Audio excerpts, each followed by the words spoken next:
استقلالیت راغون دولتی. کارزاری همه روزه با زبان‌های گوناگون دنیا برنامه‌های تاجیکستان با تشبس‌های بین‌المللی در سیارت دولت دوشنبه پیشنهاد خونه امید یاد تاجیکان و دنیا. فتح نصرت فروغ صبح دانایی کتاب مقامات است. امنیت باید بیش از هر وقت در دیگر چون هوشیار فصل سال باشند. سیر و مسائل سیاحت برای اقتصادی، صنعتی و کشاورزی و علم اجتماعی فروغ معرفت محبوب راهنمای ما جامعه تاجیکستان آزاد و صاحب اختیار.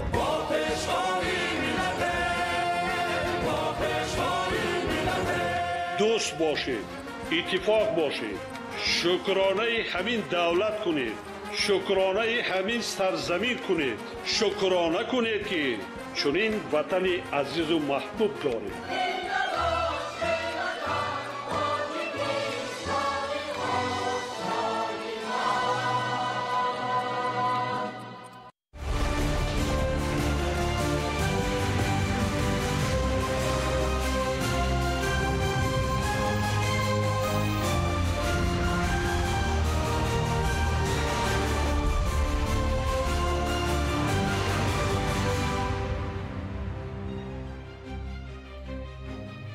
ассалому алайкум бинандагони гиромӣ. барномаи иттилоотии ахбор бо тозатарин хабару гузоришҳо манзури шумо менамоем бинандаҳои азиз. имрӯз дар барнома тағйирёбии иқлим мушкилоти ҷаҳонӣ. тоҷикистон ташаббускори 5 иқдоми сатҳи ҷаҳонӣ марбут ба ҳифзи пиряхҳо ва обу иқлим. вусъати корҳои ободонӣ ба муносибати 35-солагии истиқлоли давлатӣ дар шаҳру ноҳияҳои мамлакат, беҳсозии инфрасохтори маҳал ва таъмини зиндагии шоистаи сокинон. пешгирӣ аз сар задани офатҳои табиӣ дар шаҳру ноҳияҳои мамлакат, вусъати тадбирҳои соилмустаҳкамкунӣ бо истифода аз техникаву механизми зарурӣ. саҳмгузорӣ дар кабудизоркунии маҳал дар доираи маъракаи ниҳолшинонӣ дар саросари ҷумҳурӣ ниҳоли дарахтони мевадиҳанда ва ҳамеша сабзу ороишӣ шинонида мешавад. баргузории даври аввали озмуни ҷумҳуриявии фуруғи субҳи доноӣ китоб аст дар ноҳияи Данғара. ғолибон ба даври баъдии озмун роҳхат гирифтанд. либоси миллӣ ҷузъи фарҳанги миллӣ, симои дурахшони маънавии миллат ва муаррифии шоистаи фарҳанги тоҷикона дар арсаи байналмилалӣ. имрӯз ҷаласаи якҷояи маҷлиси вакилони халқи шаҳри душанбе ва ноҳияҳои фирдавсӣ исмоили somонӣ, шоҳмансур ва сино оид ба интихоботи аъзои маҷлиси миллӣ маҷлиси олии ҷумҳурии тоҷикистон баргузор гардид. гузориш дар ин хусус. امروز در حوزه انتخاباتی بسیارمندتی رقم 4 در شهر دوشنبه جلسه یکجایی مجلس وکیلان خلق شهر دوشنبه و ناحیه‌های فردوسی اسماعیل سامانی، شاه منصور و سینا آید به انتخابات اعضای مجلس ملی مجلس عالی جمهوری تاجیکستان برگزار گردید. آن طبق فرمان پرزیدنت جمهوری تاجیکستان درباره تعیین نمودن انتخابات دعوت نوی مجلس عالی جمهوری تاجیکستان و مجلس‌های محلی وکیلان خلق از 4 دکمبر سال 2024 آید به انتخابات اعضای مجلس ملی مجلس عالی جمهوری تاجیکستان دایر گردید. در انتخابات از 222 وکیل انتخاب کننده مجلس‌های وکیلان خلق شهر دوشنبه و ناحیه‌های آن 215 تای آنها شرکت ورزیدند. باید قید کرد که مجلس‌های وکیلان خلق شهر دوشنبه و ناحیه‌های فردوسی اسماعیل سامانی، شاه منصور و سینا 5 نفر نامزد را به اعضایی مجلس ملی پیشبری نمودند. از جمله طبق مقررات قانونگذاری عمل کننده ضمن آوازی پنهانی از جانب وکیلان نامزدی رستم امامعلی رئیس شهر دوشنبه از جانب مجلس‌های وکیلان خلق شهر دوشنبه و ناحیه‌های آن، کریمزاده منیره باباخان سرطبیب مؤسسه دولتی بیمارخانه کلینیکی شهری بیماری‌های سیرایتی کودکانه از ناحیه فردوسی، محیدین نوریدین دولتعلی رکتور مؤسسه دولتی تعلیمی دانشگاه دولتی طبی تاجیکستان به نام ابوعلی ابن سینا از ناحیه اسماعیل سامانی، دولتزاده قدرت قنبر رکتور دانشگاه تکنیکی تاجیکستان به نام اکادمیک محمد آسیمی از ناحیه شاه منصور و خوشوقت‌زاده قابلجان خوشوقت پرزیدنت اکادمی ملی علم‌های تاجیکستان از ناحیه سینا پیشنهاد گردیده بودند. پس از انجام آوازدهی کمیسیه حوزوی انتخابات آوازهای داده شده را حساب نموده نتیجه انتخابات را اعلام کرد. در نتیجه به طرفداری نامزد رستم امامعلی رئیس شهر دوشنبه 100% آوازهای وکیلان انتخاب کننده، به طرفداری کریمزاده منیره باباخان 98% آوازها، به طرفداری محیدین نوریدین دولتعلی 98% آوازها، به طرفداری دولتزاده قدرت قنبر 97% آوازها و به طرفداری خوشوقت‌زاده قابلجان خوشوقت 99% آوازهای وکیلان همچنین در مملکت انتخابات دعوت نوی اعضای مجلس ملی مجلس عالی جمهوری تاجیکستان در حوزه انتخاباتی بسیارمندتی آید به انتخابات اعضای مجلس ملی مجلس عالی جمهوری تاجیکستان доир шуд.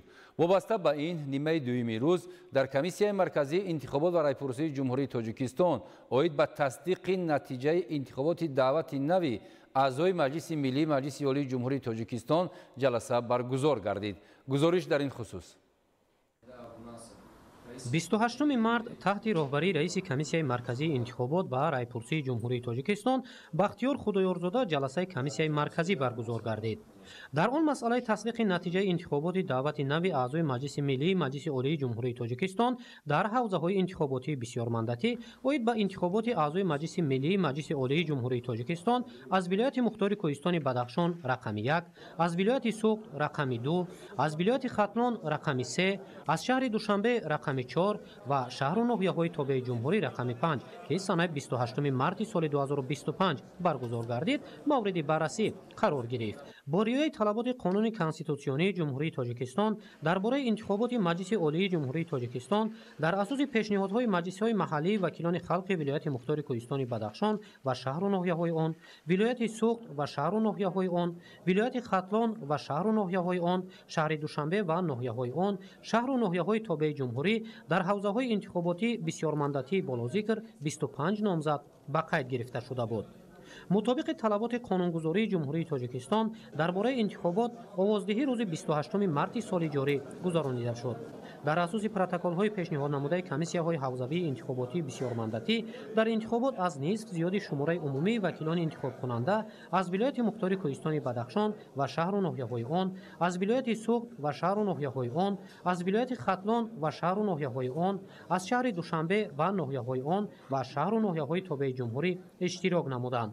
طبق طلبات ماده 43 قانون کنستیتوسیونی جمهوری تاجیکستان درباره انتخابات مجلس عالی جمهوری تاجیکستان جلسه‌های یکجای مجلس‌های محلی وکیلان خلق ذکر گردیده اوید به انتخابات عضو مجلس ملی جمهوری تاجیکستان صلاحیتناک حسابیده شدند.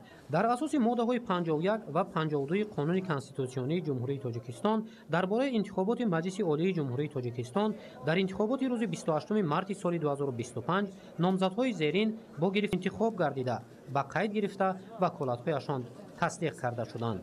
از حوزه انتخابات بسیار مندتی اوید به انتخابات اعضای مجلس ملی مجلس عالی جمهوری تاجیکستان در ولایت مختار کوهستان بدخشان رقم 1 علیشیر میرزان‌آباد رئیس ولایت، ریزا نظرزاده رئیس شهر خاروق، زنیده رجبزاده رئیس کمیته اجرایی حزب خلقی دموکراتی تاجیکستان در ولایت مختار کوهستان بدخشان، انور ایمتشاهزاده رئیس ناحیه اشکاشم و امیدجان ناصرزاده رئیس ناحیه درباز به اعضای دعوت نوی مجلس ملی مجلس عالی جمهوری تاجیکستان انتخاب شدند. از حوزه انتخابات بسیار مندتی اوید به انتخابات اعضای مجلس ملی مجلس عالی جمهوری تاجیکستان در ولایت سوخت رقم 2 رجبای احمدزاده رئیس ولایت، زمیره رستمزاده دیرکتور مؤسسه دولتی تعلیمی مکتب پرزیدنتی برای خوانندگان بالایاقد در شهر بوستان، دلارام غفورزاده دیرکتور مؤسسه تعلیمی میانه عمومی رقم 7 شهر کانیبادام، ادهم مامورزاده رئیس شهر استراوشان و عبدالخالق خالقزاده رئیس شهر پنجکند از ولایت سوخت اعضای مجلس ملی انتخاب شدند.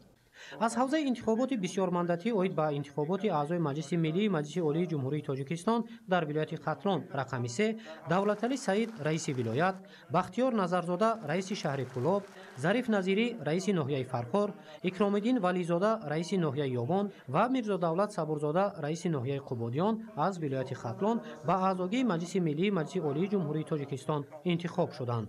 در حوزه انتخابات بسیار مندتی اوید به انتخابات اعضای مجلس ملی مجلس عالی جمهوری تاجیکستان در شهر و ناحیه‌های تابع جمهوری رقم 5 پرویز اکرمزاده رئیس شهر ترسونزاده، جبار ناصرزاده رئیس شهر حصار، عبدالغفار حکمت‌الله‌زاده رئیس ناحیه رودکی، شایره عبدالرحیمزاده معاون رئیس شهر وحدت و زرینه ایدیزاده رئیس ناحیه رشت اعضای مجلس ملی مجلس عالی جمهوری تاجیکستان انتخاب شدند.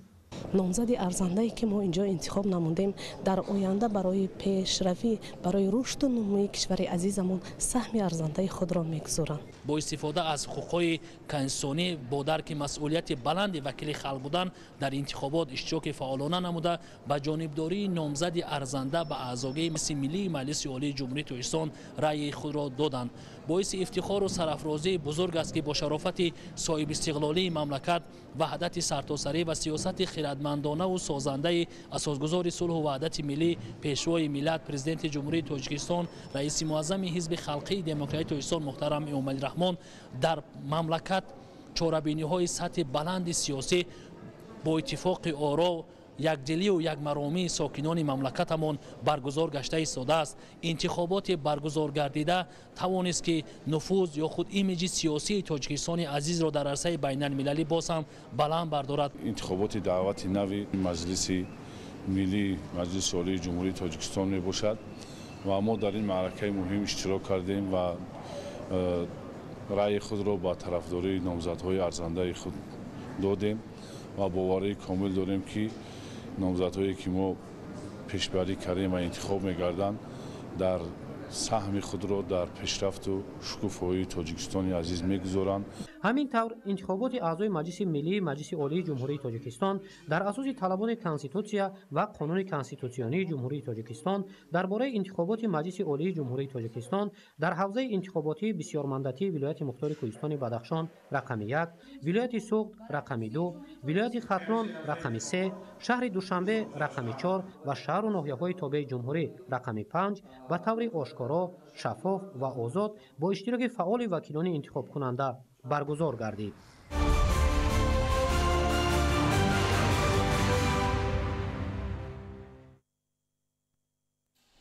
تغییرات اقلیم و مشکلات جهانی مربوط به پریخو و آب جامعه جهانی را به تشویش آورده است. برطرف نمودن این مشکلات زیاده از 13 سال می شود که در محور سیاست پرزیدنت جمهوری تاجیکستان پیشوای ملت محترم امامعلی رحمان قرار دارد و در این سمت تاجیکستان تشبثکار 5 اقدام سطحی جهانی است.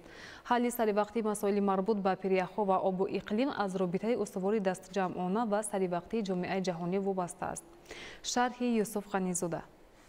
ташаббусҳои беназир ҳифзи пиряхҳо ҳалли масоили ҷаҳонии обу иқлим ҳадафу барномаҳои мушаххас ва таррезии нақшаҳои бузург ба хотири ояндаи босаодати башар. 5 ташаббуси таърихии ҷумҳурии тоҷикистон вобаста ба ҳалли мушкилоти ҷаҳонии об ва дигаргуншавии иқлим ки ҷомеаи ҷаҳониро ба ҳамбастагӣ ва ҳамраҳии пайваста даъват менамояд имрӯз аз ҷониби олимону донишмандони бузургтарин марказҳои илмии ҷаҳон мавриди омӯзиши ҳамаҷониба қарор дошта дар асоси онҳо нақшаҳои мукаммал рӯи кор омадаанд ва татбиқи босамари онҳо барои пешгирӣ аз обшавии пиряхҳои хурду бузург ва хатари тағйирёбӣ бо суръати иқлим замина мегузоранд. биёбоншавӣ, хушксолӣ, сарзадани офатҳои табиӣ падидаҳои манфии дигаргуншавии иқлим буда дар ҳоли пешгирӣ нашудан оқибатҳои боз ҳам нигаронкунандаеро дар пай доранд. норасоии оби нӯшиданӣ аз ҷумлаи мушкилоти умдаи бештари давлатҳои рӯи дуньёст ва имрӯз зиёда аз 2 миллиард аҳолии сайёраи замин ба ин далел обҳои ифлос менӯшанд ки омили асосии сар задани бемориҳои сироятӣ гардидааст. бо дарки ҳалли саривақтии ин мушкилоти ҷаҳонӣ президенти ҷумҳурии тоҷикистон пешвои миллат муҳтарам эмомалӣ раҳмон аз минбари созмони милали муттаҳид ҷомеаи ҷаҳониро ба ҳамкории устувору бенуқсон дар роҳи пешгирӣ аз обшавии пиряхҳо, таҳдиди тағйирёбии иқлим ва бартараф намудани мушкили марбут ба об даъват менамоянд ва иҷрои ин ҳадафҳоро дар заминаи рушди утунанд. бо зиёд шудани афзоиши босуръати аҳолӣ бисёр захираҳои обӣ аз байн рафта истодаанд ва инчунин дар ин раванд бо таъсири тағйирёбии иқлим ва гармшавии глобалӣ бисёр пиряхҳои ҳам пиряхҳои кӯҳӣ, ҳам пиряхҳои уқёнусӣ ва ҳам пиряхҳои материкӣ аз байн рафта истодаанд. бинобар ин ин ба он оварда мерасонад ки бисёр давлатҳое ки давлатҳои экваторӣ аз ҳифзи захираҳои обӣ маҳрум монданд ва аз захираҳои обҳои ошумиданӣ танқисӣ мекашанд. бо таъсири тағйирёбии иқлим таи солҳои охир сатҳи оби уқёнусии ҷаҳонӣ баланд шуда истодааст ва ин ба он оварда мерасонад ки баъзе минтақаҳои аҳолинишин ки дар ҷазираҳо ва дар минтақаҳои пасти сатҳи уқёнусӣ қарор доранд аз байн рафта истодаанд. бо пешниҳоди ҷониби тоҷикистон ва ҳамовозии дигар давлатҳои аъзои созмони милали муттаҳид соли 2025 соли байналмилалии ҳифзи пиряхҳо ва 21 март рӯзи умумиҷаҳонии ҳифзи пиряхҳо эълон гардид. در تاجیکستان طی سالهای اخیر یک چند مراتبه کنفرانس‌های سطح بین‌المللی مربوط به آب و اقلیم گذاشته ایستاده است و در سال جاری نیز ماه می نیز یک کنفرانس بین‌المللی سطح بلند وابسته به حفظ پریخو برگزار می‌گردد. تاجیکستان را الکی امروز جامعه جهانی همچون یک کشور تشبثکار در حل مسائل مربوط به آب و اقلیم و حفظ پریخو در اساس تشبث‌های پی در پی جناب عالی شناخته است و تاجیکستان خود یک تشکیل کننده تشبثات در مسیر حفظ ذخیره‌های آبی می باشد و جامعه جهانی تشبث‌های عالم شمولی جانب تاجیکستان را به خوبی درک کرده است و دستگیری هم نماید. моҳи майи соли 2025 пойтахти ҷумҳурии тоҷикистон шаҳри душанбе мизбони яке аз чорабиниҳои сатҳи баланд дар доираи соли байналмилалии ҳифзи пиряхҳо мегардад ки ташаббускори он президенти ҷумҳурии тоҷикистон пешвои миллат муҳтарам эмомалӣ раҳмон мебошанд. дар ҳошияи баргузории ин конфронси сатҳи ҷаҳонӣ дар назар аст ки дар қалби тоҷикистони соҳибистиқлол боз барномаву консепсияҳои нав қабул гарданд ва барои ҳифзи пиряхҳо обшавӣ бо суръати ин сарвати табиӣ ва манбаи асосии обҳои нӯшиданӣ нақшаҳои амалӣ андешида шаванд. ҳифзи пиряхҳо ва самараноку оқилона истифода бурдани захираҳои об масъулияти ҳар сокини сайёраи замин буда ҳамкории дастҷамъона ва иқдомҳои саривақтиро тақозо мекунанд. танҳо дар ҳамин сурат имкон аст ки хатару таҳдиди тағйирёбӣ бо суръати иқлим кам гардад ва аҳли башар аз истифодаи обҳои тоза баҳравар бошанд. вусъати корҳои ободонӣ, амалинамоии нақшаҳои рушд дар заминаи низоми муосири созандагӣ ва татбиқи ҳадафҳои самаровар. ба истиқболи арзанда аз ҷашни муқаддасу миллӣ 35-солагии истиқлолии давлатӣ дар шаҳру ноҳияҳои мамлакат бунёду азнавсозӣ ва таъмири бинову иншооти таъиноти гуногун бо саҳми мақомоти маҳаллӣ ва соҳибкорони ватанӣ идома дорад. дар пай тадбирҳои созанда симои шаҳру ноҳияҳои дар идомаи тадбирҳои ободонию бунёдкорӣ ба истиқболи ҷашни 35-солагии истиқлоли давлатии ҷумҳурии тоҷикистон ин навбат барои фароҳам овардани шароити арзандаи зиндагии сокинон дар шаҳру ноҳияҳои мамлакат тадбирҳои ободонию созандагӣ бо маром идома дорад. аз ҷумла дар пойтахти мамлакат шаҳри душанбе дар доираи иҷрои дастуру ҳидоятҳои президенти ҷумҳурии тоҷикистон пешвои миллат муҳтарам эмомалӣ раҳмон ва нақшаҳои мукаммали раиси шаҳри душанбе муҳтарам рустами эмомалӣ бунёдкориҳо вусъат ёфта бо бунёду мавриди баҳрабардорӣ қарор додани иншооти мазкур шаҳри душанбе симои навро ба худ гирифта инфрасохтори кору хизматрасонӣ мукаммал гардонида мешаванд. бояд гуфт ки барои муҳайёсозии имкони беҳтар бо дастгирии давлату ҳукумат ва соҳибкорону шахсони саховатпеша дар саросари кишвар тадбирҳои ободонӣ бахшида ба ҷашни фархундаи миллӣ 35-солагии истиқлоли давлатӣ идома дорад. ташаббусҳои ҳамешагии соҳибкорону ҷавонмардони ба номус имкон медиҳад ки дар кӯтоҳтарин муҳлат ҷумҳурии тоҷикистон ба пешравиҳои назаррас ноил гардид. ҳамаи ин пешравиҳо дар тоҷикистони биштосо собитгари он аст ки соҳибкорону ҷавонмардони ба номуси ватандӯст ва дар маҷмӯъ сокинони мамлакат дастуру супоришҳои асосгузори сулҳу ваҳдати миллӣ пешвои миллат президенти ҷумҳурии тоҷикистон муҳтарам эмомалӣ раҳмонро сармашқи кори худ қарор дода бо пуштибонӣ аз ин сиёсати неку ояндадор тадбирҳои ободонию бунёдкориро дар мамлакат вусъат медиҳанд. кишоварзони ноҳияи муъминобод ҷиҳати иҷрои нақшаи дурнамо бо истифода аз шароиту имкониятҳои мавҷуда заминҳои корамро самаранок истифода мекунанд. шабонарӯзи гузашта дар ноҳияи мазкур бориши барф ба амал омад. кишоварзон гарчанди усули яхобмониро ҳамчун омили муҳим барои хуб нашъунамо кардани дарахтони мевадиҳанда мақсаднок истифода карданд, вале сардиҳои ногаҳонӣ фасли баҳор ва якбора иваз шудани вазъи ҳаво онҳоро нигарон кардааст. маълумоти бештар дар гузориши Олим Носирзода. дар натиҷаи бориши барфи давоми шабонарӯзи гузашта ба амал омада дар минтақаҳои кӯҳии мамлакат махсусан вилояти Хатлон вазъи ҳаво низ дар баъзе аз шаҳру ноҳияҳо нисбатан сард гардидааст. ба андешаи мутахассисон сардиҳои ногаҳонӣ ки дар айёми бедоршавии табиат ба вуҷуд омадааст таъсири манфӣ доштани он ба боғҳои мевадиҳанда ва дигар зироатҳои соҳаи кишоварзӣ аз эҳтимол дур нест. дар ноҳияи муъминободи вилояти Хатлон давоми ду шабонарӯзи охир бориши барф ба амал омад ки баландии он дар доманакӯҳҳо то 20 сантиметр арзёбӣ мешавад. дараҷаи сардии вазъи ҳаво ҳаво шабона рӯзи гузашта зери хуб дорад. нақшаи дурнамои кишту парвариши маҳсулоти сабзавотӣ 330 гектар буда то кунун 20 гектар иҷро шудааст. то имрӯз кишти юнучқа дар майдони 4 гектар, пиёз 15 гектар, картошка 60 гектар иҷро гардида раванди кишт идома дорад. дар қисмати дуввуми рӯз аллакай дараҷаи гармӣ зиёд шуда дар маркази ноҳия ва дигар мавзеъҳои аҳолинишину заминҳои корам барф об шуда нишоне аз худ боқӣ намондааст. хоҷагидорони ноҳия дар натиҷаи дастгириҳои пайваста истифодаи мақсадноки қитъаҳои замини корамро ба роҳ монда сол то сол ҳосилнокиро афзуда истодаанд. тибқи иттилоъ сарфи назар аз сардиҳои давоми ду рӯзи охир ба амал омада хоҷагидорон кишти баҳориро дар қиёс ба солҳои қаблӣ барвақттар ва босифат ба анҷом расонида ҳосилнокиро низ афзоиш хоҳанд дод. олим носирзода, хуршеди нодирхон, ноҳияи муъминобод, ахбор. бо мақсади пешгирӣ аз сар задани офати табиӣ дар мавзеъҳои хавфноки ноҳияи восеъ бахусус дар соҳили дарёи ёхсу аз рӯзҳои аввали моҳи феврали соли равон тадбирҳои соҳилмустаҳкамкунӣ бо маром идома дорад. тафсилоти бештар дар гузориши Анваршоҳ Саидализода. шуруъ аз аввалҳои моҳи феврали соли равон дар мавзеъи кӯчабоғи деҳоти Худоё Раҷабови ноҳияи восеъ ки аз инҷо дарёи ёхсу мегузарад бо истифода аз техникаҳои калонҳаҷм тадбирҳои соҳилмустаҳкамкунӣ идома дорад, зеро дар натиҷаи боришоти зиёди боронҳои мавсими баҳор сар задани офати табиӣ дар ин мавзеъ аз эҳтимол дур нест. гуфта мешавад ки дар ин дарё асосан офати табиӣ аз боришоти боронҳои дар талу теппаҳои ноҳияҳои Муъминободу Хуалин ки ба дарёи ёхсу мегузаранд ба амал меояд. барои анҷоми корҳои соҳилмустаҳкамкунӣ намуди дарёи ёхсу техникаҳо дастрас карда шуда. дар ин тадбир тахтасангҳои бетонӣ ва маводҳои сӯзишворӣ ба қадри зарурӣ дастрас буда мо кормандони идораи беҳдошти замин ва кумитаи ҳолатҳои фавқулода дар ноҳияи восеъ шабонарӯзӣ кор карда истодем. бояд иттилоъ дод ки 4 рӯз боз дар аксар шаҳру ноҳияҳои мамлакат бахусус минтақаи Кӯлоб борони пайдарпай борид. аз мо талошҳои шабонарӯзии кормандони идораи давлатии беҳдошти замин ва обёрӣ, шуъбаи кумитаи ҳолатҳои фавқулода ва мудофиаи гражданӣ, инчунин дигар қувва ва воситаҳои зернизоми мудофиавии ноҳияи восеъ дар самти вусъати корҳои соҳилмустаҳкамкунӣ то имрӯз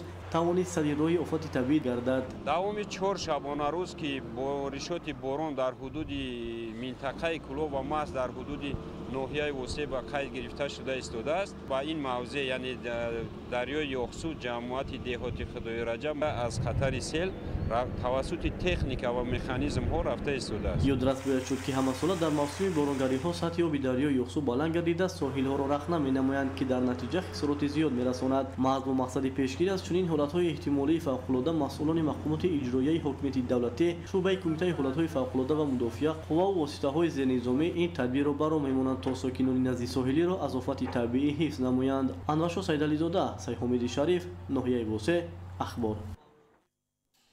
бо фаро расидани фасли баҳор ва зиёд шудани бориши борон дар минтақаҳои хавфнок эҳтимолияти сар задани офатҳои табиӣ аз ҷумла омадани сел, обхезӣ ва фаромадани яш бештар мешавад. бо ин назардошт дар шаҳри Турсунзода чорабиниҳои пешгирикунанда ба роҳ монда шудааст. гузориши ҳамкорони мо.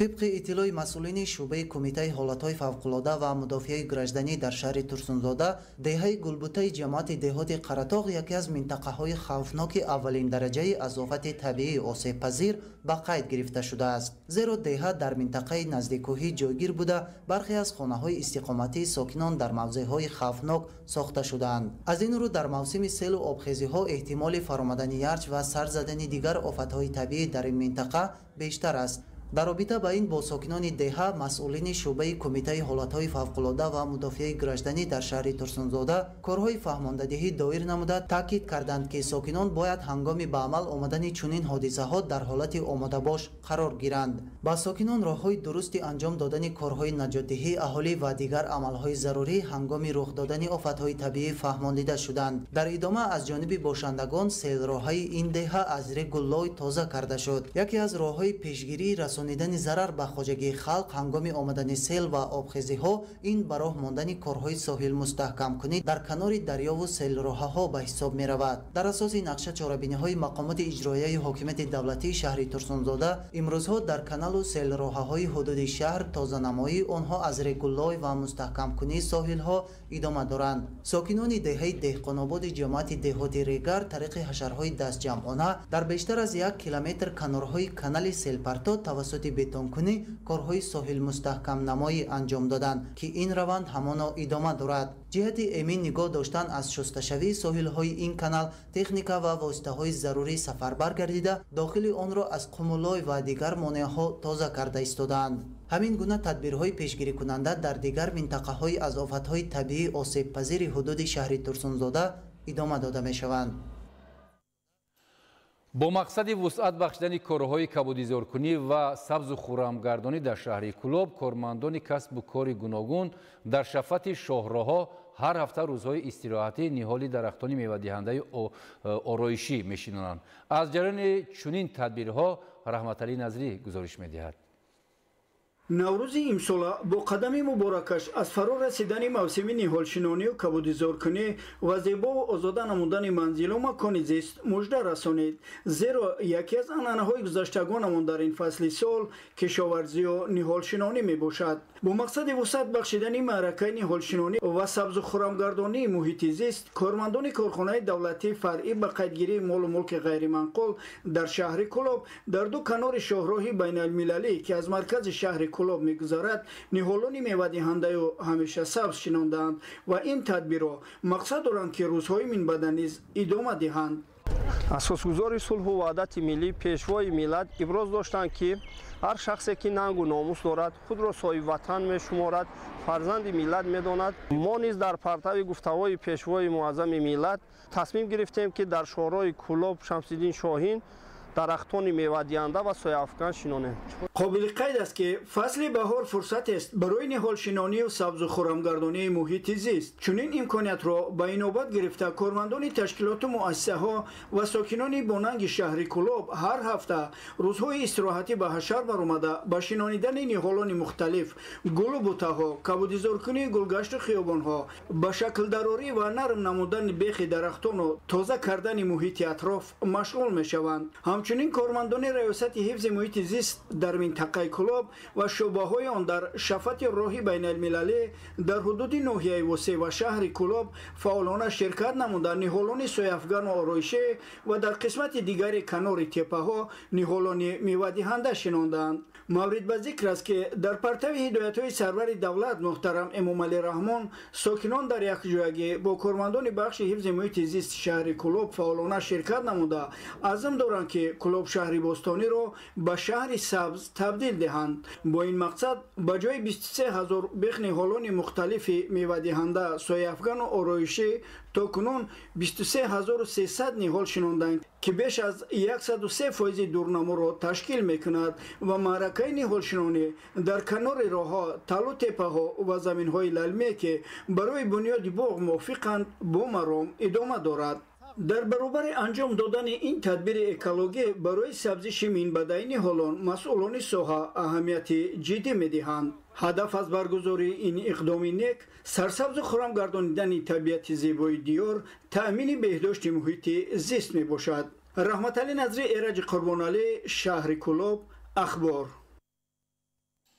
در زمینه عملی نمایی برنامه دولتی کبودیزارکنی جمهوری تاجیکستان برای دوره تا سال 2040 در ناحیه نورآباد معرکه نهالشینانی وسعت داده می شود. در این زمینه با اشتراک نمایندگان تشکیلات و اداره‌های ناحیوی بیش از 3000 بیخ نهال سایه‌افکن و میوه‌دهنده شناخته شد. گزارش دیگلی محمود. با فرا رسیدن فصل بهار در ناحیه نورآباد معرکه نهالشینانی در قیاس به دیگر منطقه‌های جمهوری دیرتر آغاز می‌گردید. این است که در اساس نقشه چاره‌بینی‌های ستاد ناحیوی تدبیرهای ضروری راه‌اندازی می‌گردد تا نقشه پیش‌بینی شده با صفت بلند و در مهلت معین شده انجام داده شود.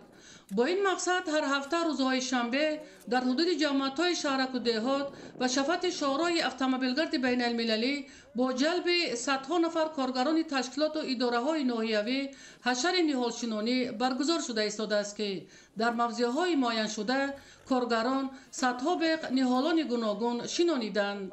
امروزها در دایره برنامه دولتی کبودیزارکنی جمهوری تاجیکستان ما با ساکنان محل و راهبران تشکیلات و مؤسسه‌ها در شفت شاهراه آب گرم نورآباد تصمیم گرفتیم که زیاده از 3500 بیخ نهالان هرخیله شنونیم. معرکه نهالشینانی در همه دهه‌های ناحیه نورآباد ادامه دارد. аз рӯи маълумоти ситоди ноҳиявӣ соли ҷорӣ дар қаламрави ҷамоатҳои шаҳраку деҳот ва шафати роҳҳои автомобилгарди байналмилалии ноҳияи нуробод зиёда аз 18 000 беғ ниҳолони сояфкану мевадиҳанда шинонида мешавад ки аз ин шумора 8800 беғ ниҳолони сояфкан, 4000 беғ мевадиҳанда ва 5200 беғи онро асосан ниҳолони ҳамешасабз ташкил медиҳад. дар ин радиф бо мақсади амалишавии барнома дар ноҳияи нуробод сохторҳои дахлдор вазифадор шуданд ки дар майдони 10 гектар ниҳолхона ташкил карда шавад то аз ин ҳисоб хоҷагиҳо бо ниҳолони сояфкану мевадиҳанда таъмин карда шаванд. зеро дар барномаи кабудизоркунии ҷумҳурии Тоҷикистон барои давраи то соли 2025-2027 дар қаламрави ноҳияи нуробод шинонидани 65 000 беғ ниҳолони сояфкану ороишӣ ва мевадиҳанда пешбинӣ шудааст ки он марҳила ба марҳила иҷро карда мешаванд. айни замон ниҳолони сояфкану мевадиҳанда аз дигар минтақаҳои ҷумҳурӣ дастрас карда мешавад то маъракаи кабудизоркунӣ ва ниҳолшинонӣ дар муҳлати муайяншуда бо риояи қоидаҳои агротехникӣ иҷро гардида дар баробари ин сабзиши ниҳолони сояфкану мевадиҳанда ва ороишӣ пурра таъмин карда шаванд. идигули маҳмуд, додарҷони мирзозода барои барномаи ахбор аз ноҳияи нуробод. таваҷҷӯҳи зотпарварон ба солимии чорво имрӯзҳо аз гузашта дида бештар аст. агар байторон дар фасли тирамоҳ эмгузаронии чорворо танҳо як маротиба ва он ҳам дар охири мавсим анҷом диҳанд, акнун баъд аз пурра гирифтани насл ин амал такроран бояд анҷом дода шавад. дар ин замина истифодаи дастуру тавсияҳои олимони соҳа аз манфиат холӣ нест. тафсилоти ин мавзӯъ дар гузориши Мансури Ҷалол. чорводорон баъд аз пурра гирифтани насл дар чарогоҳҳои зимистона саршумори мавҷударо ба чарогоҳҳои тобистона меронанд. дар вақти муайян гардида ва аз рӯи қоида рондани чорво ба чарогоҳҳои тобистона агар як тарафи масъала бошад, паҳлӯи муҳим дар ин самт анҷом додани чораҳои байторӣ дар чарогоҳҳои тобистона мебошад. зеро тибқи таҳқиқи олимони соҳа ҳангоми рондани чорво аз чарогоҳҳои тобистона ба зимистона роҳҳои чорвогузар, майдони обнӯшӣ боиси сироятёбӣ мегардад. дар ин замина истифодаи дастуру тавсияҳои олимони соҳа аз манфиат холӣ нест. имрӯз ки дар сартосари ҷумҳурӣ наслгирии чорвои хурд ба охир расида истодааст, акнун бояд чорворо ба чарогоҳҳои тобистона ронанд. мутахассисон ба чорводорон роҳҳои рондан, роҳҳои пешгирӣ намудани кадом бемориҳоро барои дар чарогоҳи тобистон солим мондани чорво бошад ба чорводорон тавсияҳои худро дода истодаанд. семинари илмию амалии минтақавӣ дар мавзӯи бемориҳои сироятии чорвои кишоварзӣ ва роҳҳои муосири мубориза бо он ки аз тарафи олимони институти масоили амнияти биологӣ ва биотехнологияи академияи илмҳои кишоварзии Тоҷикистон дар ҷамоати деҳоти Эсанбои ноҳияи Рудакӣ доир гардид, ба чорводорон усулҳои муосири ташхис ва самаранокии пешгирии бемориҳои чорво, инчунин татбиқи бештари дастовардҳои илмию истеҳсолӣ ва навовариҳо дар истеҳсолот фаҳмонида шуд. тадбири муҳим баҳри рушди босуботи соҳаи мазкур, баланд намудани маҳсулнокӣ ва беҳтар намудани ҳифзи солимии чорво мусоидат менамояд. аз ҳама хатарнок дар байни бемориҳои разоти гӯсфандон аст ки ин муҳлаташ бисёр муҳлати кӯтоҳ аст. метавонад дар байни 3 соат ба фавт расонад. метавонад хоҷагидорон ҳангоми рондани чорво аз ин ваксинаҳо истифода баранд. таваҷҷӯҳи худи чорводорон нисбати бемориҳо хеле зиёд буд. аз он саволу ҷавобҳое ки дар рафти семинар баргузор гирд мо огаҳ шудем ки дар ҳақиқат чорводорон нисбати тавсияи олимон таваҷҷӯҳи зиёд доранд. зимни маърузаҳо ва баромадҳои иштирокчиёни семинари минтақавӣ қайд гардид ки олимони соҳа ба як қатор дастовардҳо ноил гардиданд ки барои пешгирӣ, табобат ва мубориза ба бемориҳои сироятиву инвазионӣ ва рушди соҳаи чорводорӣ мусоидат менамояд. зеро агар бемориҳои хавфнок ва сироятӣ аз ҷониби олимону донишмандон зуд муайян ва пешгирӣ карда нашаванд, баъзан хоҷагиҳои чорводорӣ дар алоҳидагӣ имкони мубориза бо ин бемориҳоро надоранд.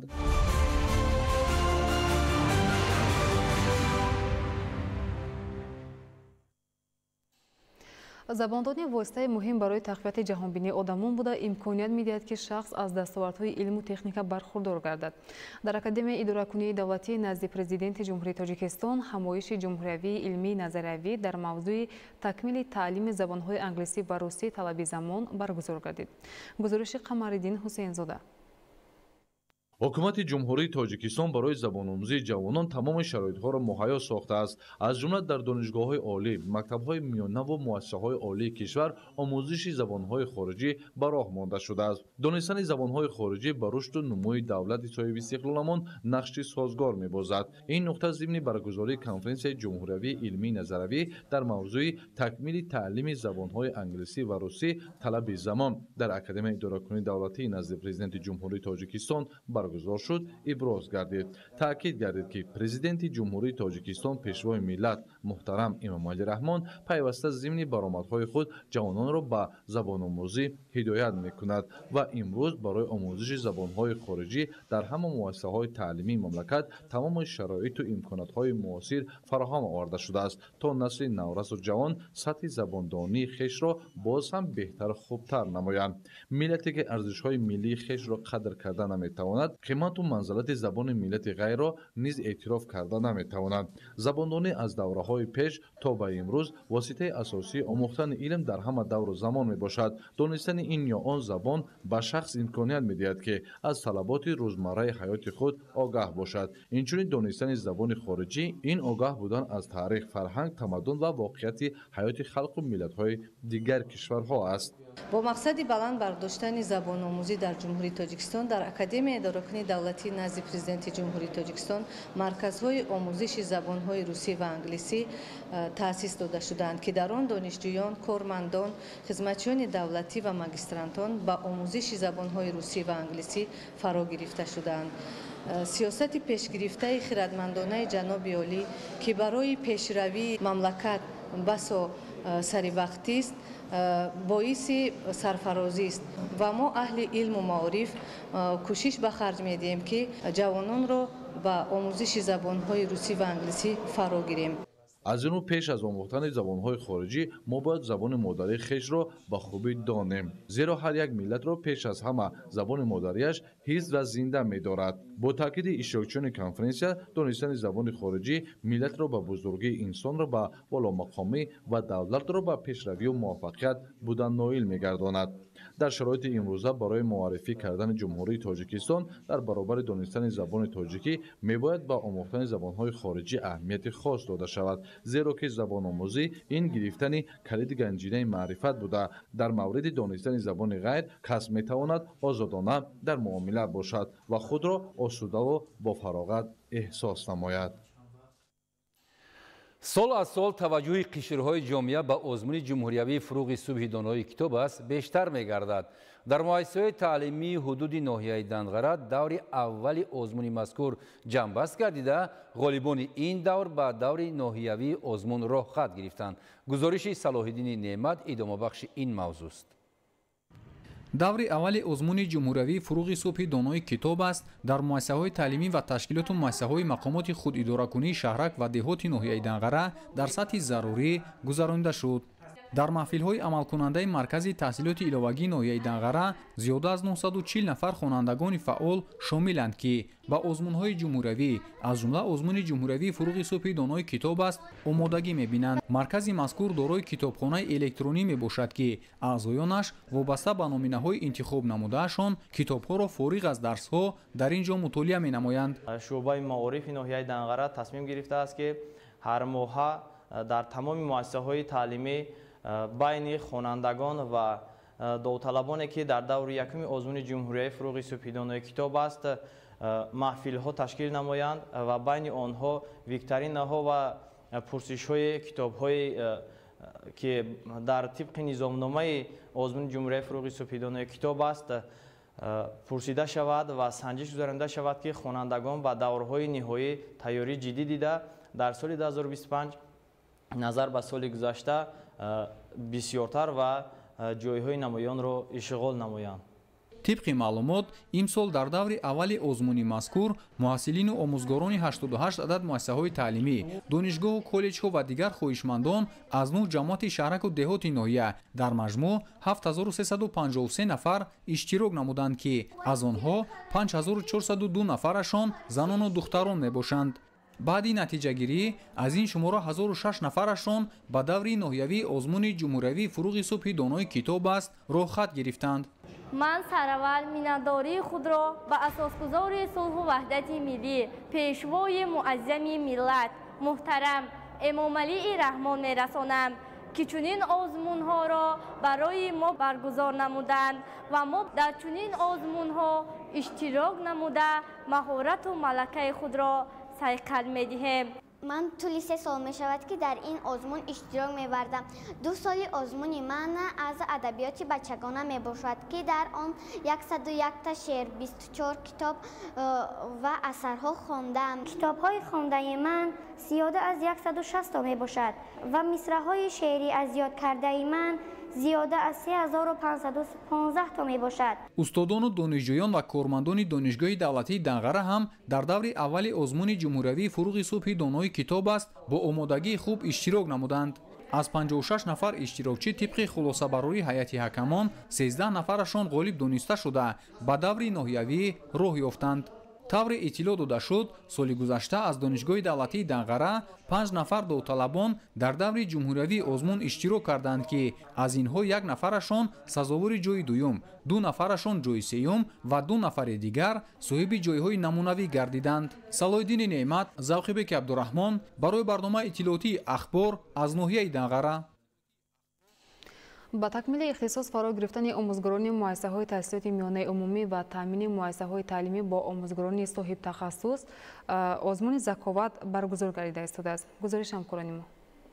اختراع‌کاری و نوآوری و با طرز اصولهای معاصر اینتراکتیوی دایر نمودن درس‌ها در مؤسسه‌های تحصیلات میانه عمومی شهر استراوشن امروز در محور اساسی فعالیت ریاست معارف شهر استراوشن قرار دارد. از این خاطر در مؤسسه‌های تعلیمی و لیسه گیمنازی‌ها منتظم آزمون چهاربینی‌های فنی بین آموزگاران، خوانندگان و کارمندان دیگر دایر کرده می‌شود. پس از در مکتب‌ها و جماعت‌های دهات انجام یافتن دور اول آزمون زکاوت که در آن آموزگاران صنف‌های ابتدایی شرکت ورزیده، مهارت و ملکه درس‌گذاری، استفاده پرمحصولی وقت درس توسط ایانیت‌ها، نوآوری اختراع‌کاری و تا با خردسالان و نورسان صنف‌های ابتدایی تلقین نمودن موضوع شرکت داشتند. امروز دور شهری آزمون زکاوت در قصر فرهنگی به نام عبدالرحمن محمودوی شهر استراوشن دایر گردید. در آن آموزگاران صنف‌های ابتدایی 8 مؤسسه تحصیلات میانه عمومی غالبان منطقه‌ها از روی طلبات 5 شرط آزمون بین هم رقابت سالم نمودند. هدف برگزاری آزمون زکاوت بلند برداشتن سویه دانش تخصصی آموزگاران صنف‌های ابتدایی، دایر نمودن درس‌های شوق‌آور و پرمضمون، در درس‌ها جاری کردن نوآوری اختراع‌کاری، جستجو و دریافت لحظه‌های شوق‌آور کننده دانش آموزی خوانندگان زینه‌های ابتدایی تحصیل و استفاده بی‌محدود ایانیت‌ها با مقصد تربیت نسل آینده‌ساز ملت به شمار می‌رود. آزمون از روی 5 نمینه دایر گردیده شرکت کنندگان با استفاده از تمام واسطه امکانیت‌ها صاحب نطق فصیح و برا بودن خویش در برابر زبان دولتی، دانستن زبان‌های روسی، انگلیسی و دیگر زبان‌های خارجی، استفاده پرمحصول از کامپیوتر و دیگر واسطه‌های تکنولوژی معاصر رقمی، نوشتن اسه و نقش‌آفری هنگام داروسازی درس‌ها به هیئت حکمان و تماشابینان آموزگار پیشنهاد نمودند. در این چهاربینی شوق‌آور آموزگاران مؤسسه تحصیلات میانه عمومی رقم 7 دهه قلعه‌چکلان غالب برآمده با شاه جایزه سرفراز و حقوق در آزمون ولایتی شرکت کردن را پیدا نمودند. با غالبان افتخارنامه‌های مقامات اجرایی حاکمیت دولتی، ریاست معارف شهر استراوشن و تحفه‌های ارزشمند تقدیم کرده شد. مضبوط بابازاده، فردوس عمرов، عمرجان یوسفov، شهر استراوشن. اخبار. ملت کهن‌بنیاد و صاحب تمدن تاجیک در مشکل‌ترین دوران تاریخی همیشه سیمای درخشانی معنویتش را نگاه داشته است. یکی از گنجینه‌های فرهنگی ملت ما لباس ملی است که در برابر زبان مادری ما را تا امروز زنده نگاه داشته با معرفی شایسته فرهنگ تاجیکانه در عرصه بین المللی زمینه می‌گذارد. گزارش محمد رجب عبدالله‌زاده و دولتی فیض‌الله. لباس ملی معرفیگری تمدن خلق تاجیک. مردم شریف تاجیک دارای تاریخ قدیمه و فرهنگ و تمدن بشری می باشد. در جمهوری تاجیکستان بعد به دست آوردن استقلالیت دولتی مسئله‌های احیای عنعنه‌های ملی یکی از سمت‌های افضلیت‌ناک سیاست دولتی حکومت کشور گردیده. با توجه به واسطه سروری دولت، اساسگزار صلح و وحدت ملی، پیشوای ملت، پرزیدنت جمهوری تاجیکستان محترم امامعلی رحمان وسعت و رواج و رونق تازه گرفت. لباس ملی یک جزء فرهنگ ملی به حساب رفته معرفی کننده دولت و ملت می باشد. خیلی که پیشوای معظم ملت ما رهبر دولت محترم امامعلی رحمان در هر یک برآمدهایش ارائه می کند لباس ملی معرفی کننده دولت و ملت می باشد و زنان تاجیک باید به وی احترام گذارند و اجازت ندهند که فرهنگ بیگانه به فرهنگ ملت ما وارد شود. ما نیز سخنان پیشوای معظم ملت را سرمشق کار خود مانده با نسل‌های آینده کوشش می‌کنیم که لباس ملی خود را از نو احیا نماییم. تاریخ گواه است که زن و مادر تاجیک در همه دور و زمان پاسدار آیین و عنعنه‌های مقدس ملت میباشد. همین است که امروز اگر سخن درباره لباس ملی رود، حتما پیش نظر سیمای زنان با سر و لباس خاصه زیبا پیش نظر می آید.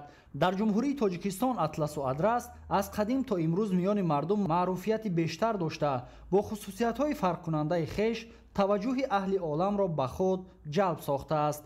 در این سمت در ولایت ختلان برای باز هم استوار نگاه داشتن فرهنگ لباسپوشی زمینه مساعد فراهم آورده شده است. فرهنگ لباسپوشی با مرور زمان آهسته آهسته ترقی یافته، مدنیت جداگانه را برای هر یک ملت معین و مقرر نمود. هرچند که خلق تاجیک دارای چنین سنت‌های خوبی نیاگان باشد هم، ولی سالهای آخر حسن لباسپوشی بعضی از زنان بانوان تدریجاً کاسته گردیده است. امروزها به مشاهده می رسد که جوانان تقلید به فرهنگ بیگانه نموده لباس‌های را باور می‌کنند که خاص ملت و فرهنگ ما نیست، بلکه برعکس معرفگر فرهنگ بیگانه است. لباس ملی از یک جهت به حسن و جمال بانوان زیب دهد، از لحاظ دیگر به اقتصادیات عائلوی آنها منفعت دار می باشد.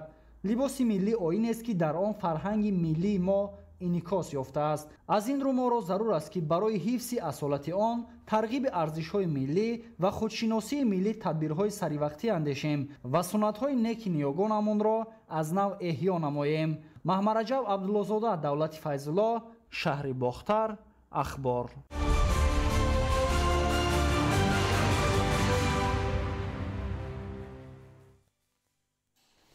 تقویت معرفت حقوقی شهروندان، محیط آشتیناپذیر پیدا نمودن به عامل‌های کورپسیونی و تربیت نسل نورس و جوان در روحیه پاک وجدانی، صداقتمندی به وطن از جمله تدبیرهای مؤثر محسوب می‌یابند که در مسئله مقاومت با کورپسیا نقش مهم می‌بازند. این نقطه در روند همایش علمی عملی که در شهر اسفاره برگزار گردید تاکید شد. معلومات بیشتر در گزارش صابر ایوبی و صاحبان قربانов.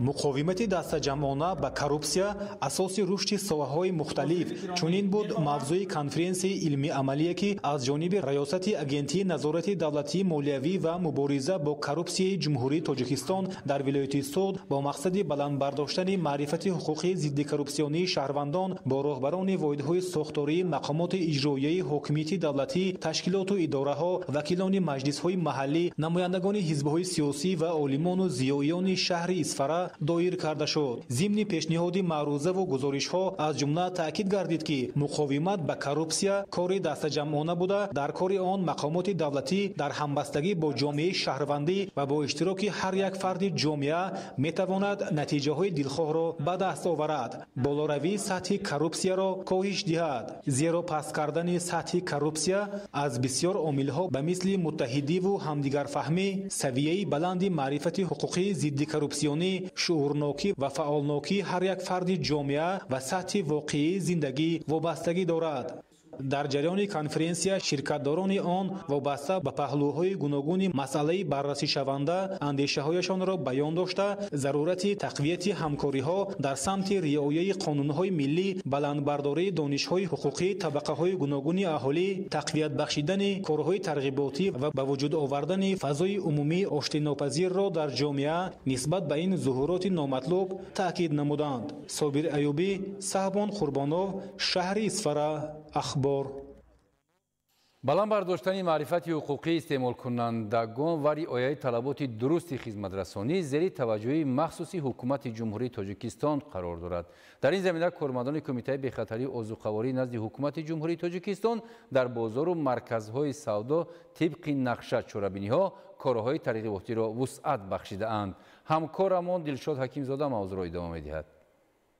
истеъмолкунандагону фурӯшандагон ба хотири гирифтани фоида ва қонеъ сохтани талаботи бозори истеъмолӣ молу маҳсулоти худро истеҳсол ва ба муштариён пешниҳод менамоянд. омода карда шуда дар бозорҳои истеъмолӣ ва нуқтаҳои бузурги фурӯши молу маҳсулоти озуқаворӣ ба мизоҷон расонида шуд. ин тадбирҳо барои ҳимояи ҳуқуқи истеъмолкунандагон ва дастрасии аҳолӣ ба ғизои хушсифат роҳандозӣ гардид. истеъмолкунанда шахси воқеӣ ё ҳуқуқие аст ки ният дорад мол ё иҷрои кор ва хизматрасониро фармоиш диҳад ё харидорӣ намояд ё худ онҳоро танҳо барои эҳтиёҷоти шахсӣ, оилавӣ, рӯзгор ва ғайра ки бо анҷом додани фаъолияти соҳибкорӣ алоқаманд намебошад истифода намояд. гуфта шуд ки ҷомеаи истеъмолкунандагон низ ҳуқуқ ба ҳимоя, иттилоот, интихоб ва пешниҳоду муроҷиатҳоро доранд. метавонанд дар ҳолати шубҳа пайдо намудан ё ошкор шудани нуқсони молу маҳсулот ва кору хизматрасонӣ аз ҳуқуқҳои худ ба таври мукаммал истифода баранд. барои ҳимояи ҳуқуқи истеъмолкунандагон имрӯз дар ҷумҳурии тоҷикистон қонуни ҷумҳурии тоҷикистон дар бораи ҳимояи ҳуқуқи истеъмолкунандагон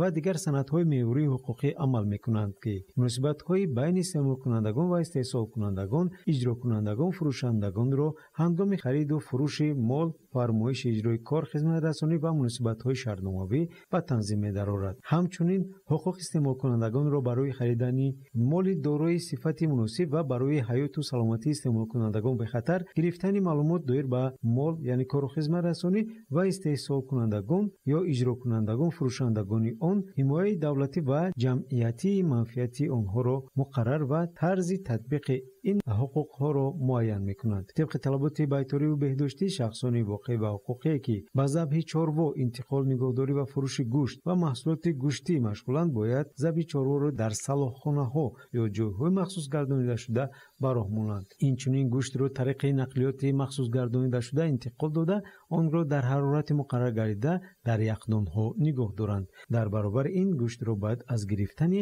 хулосаи ташхиси байторӣ бояд ба фурӯш бароранд. агар ҳар қадар маърифати ҳуқуқи истеъмолкунандагон баланд гардад, дар бозори истеъмолӣ ҳамон андоза кафолати бехатарӣ таъмин карда мешавад ки ин барои солимии ҷомеа манфиатовар аст. дилшод ҳакимзода, маҳмад саиди камол, ахбор. хабарҳои хориҷи мамлакат. давоми 5 моҳ мешавад ки дар минтақаҳои гуногуни Боливия боришоту обхезӣ шадид ба амал меояд. дар ин муддат бар асари офати табиӣ 51 нафар ба ҳалокат расида, чанд каси дигар бенишон шуданд. дар назди яке аз бозорҳои шаҳри Кветаи ҷумҳурии исломии Покистон таркиш рух дод. дар натиҷа 2 нафар ба ҳалокат расида, 21 каси дигар бо ҷароҳати гуногун ба беморхона интиқол дода шуданд. исломии Покистон таркиш рух дод. дар натиҷа 2 нафар ба ҳалокат расида, 21 каси дигар бо ҷароҳати гуногун ба беморхона интиқол дода шуданд ки табибон вазъи саломатии чанд тан аз маҷрӯҳонро вазнин арзёбӣ мекунанд. мувофиқи маълумоти расида, ҷинояткорон ҳангоми гузаштани нақлиёти кормандони мақомоти полис мотосикли бо таҷҳизоти тарканда муҷаҳҳазро ба кор дароварданд. аз зарбаи таркиш нақлиёт ва биноҳои атроф зарар диданд. дар минтақаҳои гуногуни шаҳри дубровники хорватия ярч фаромада чанд бино ва роҳҳои нақлиётгардро зер кард. вобаста ба ин кормандони хадамоти дахлдор сокинонро ба ҷойҳои бехавф мекӯчонанд. дар натиҷа ҳаракати ҳама гуна воситаҳои нақлиёт ғайриимкон гардид. ҳамчунин дар пайи офати табиӣ хатои интиқоли нерӯи барқ корношоям гардида, сокинони чанд минтақа аз истифодаи барқ маҳрум монданд. мувофиқи маълумоти расида, сабаби фаромадани ярч дар боришоти шадид арзёбӣ мегардад. дар соҳилҳои ҷумҳурии арабии Миср киштии сайёҳии зери обӣ ғарқ шуд. бар асари ҳодиса 6 нафар ба ҳалокат расида, 9 каси дигар захмӣ шуданд. кормандони хадамоти дахлдор захмиёнро ба беморхона интиқол доданд. дар миёни мусофирон киштии кӯдакону наврасон низ ҳаст. аз рӯи маълумоти расида, киштии зери обӣ бо 45 сайёҳ, ки аксари онҳо шаҳрвандони хориҷӣ мебошанд, 1 километр дур аз соҳил ба санг бархӯрда ғарқ шудааст. кормандони хадамоти дахлдор дар рафти корҳои ҷустуҷӯи 39 мусофирро наҷот доданд. сабаби ғарқ шудани киштии киштии сайёҳии зериобӣ дар ду фарзия ба иштибоҳ роҳ додани ҳайати сарнишин ва ё ба сангҳои зериобӣ бархӯрдани он арзёбӣ мегардад. Муайян карда шудааст, ки киштии сайёҳии зериобӣ Синбод 25 метр дарозӣ дошта, он солҳо боз барои гузарондани экскурсияҳо истифода карда мешуд. Дар маҳалли ҳодиса барои дақиқ намудани сабабҳои ғарқ шудани киштии зериобӣ кормандони хадамоти дахлдор фаъолият доранд. дар пойтахти Нидерландия шаҳри Амстердам ҷинояткори бо корд мусаллаҳ ба роҳгузарон ҳамла намуд, ки дар натиҷа 5 нафар ҷароҳат бардоштанд. Тибқи иттилоъ воқеъ дар маркази шаҳр дар майдони дам ба вуқӯъ омад. Кормандони ҳифзи ҳуқуқ ҷинояткори бо корд мусаллаҳро дастгир намуда, тафтишот дар ин самт идома дорад. Сабабҳои даст ба амали ҷиноӣ задани ҷинояткор муайян нест. давоми 5 моҳ мешавад, ки дар минтақаҳои гуногуни Боливия боришоту обхезии шадид қатъ намегардад. Дар ин муддат бар асари офати табиӣ 51 нафар ба ҳалокат расида, чанд каси дигар бенишон шуданд. Дар пайи боришоту обхезии шадид таҳхона ва ошёнаҳои якуми биноҳои истиқоматию маъмурӣ зери об монданд. истиқоматиашонро тарк намоянд. барои бартараф кардани оқибатҳои боришоту обхезӣ кормандони хадамоти коммуналӣ фаъолият доранд.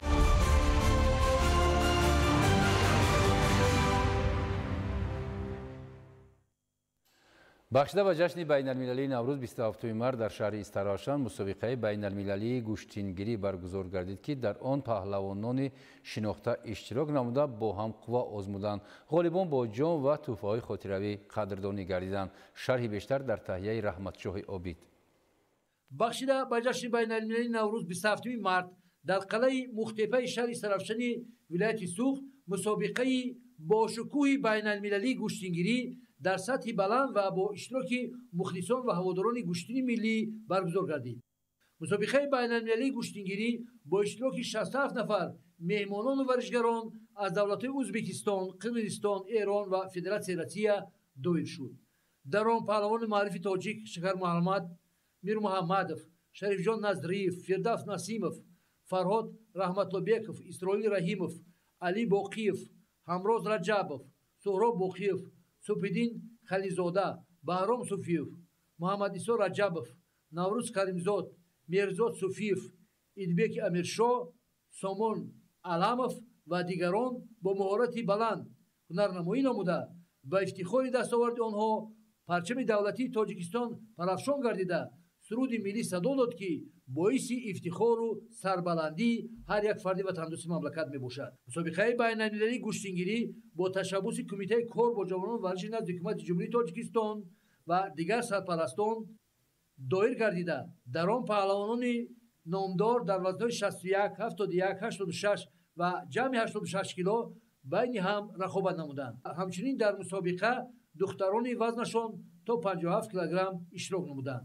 ғолибони мусобиқаи байналмилалии гӯштингирӣ аз ҷониби ташкилкунандагон бо медалу ифтихорнома ва тӯҳфаҳои молию пулӣ, инчунин бо шоҳҷоизаи электромобил, ки аз ҷониби президенти ҷумҳурии Тоҷикистон пешвои миллат муҳтарам Эмомалӣ гузошта шуда буд, сарфароз гардонда шуданд.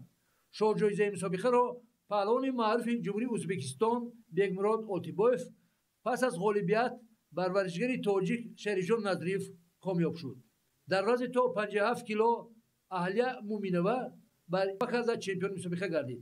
дар вазни 60 кило касе ба Искандар Маҳмадхоҷазода баробар шуда натавонист. дар вазни то 71 кило Наврӯзи Каримзод баъди ғалаба ба Муҳаммад Исо Раҷабов чемпиони мусобиқа гардид. ва дар вазни 86 кило Ҳамроз Раҷабов бар Сайфиддинзода дастболо шуда чемпиони мусобиқа шуд.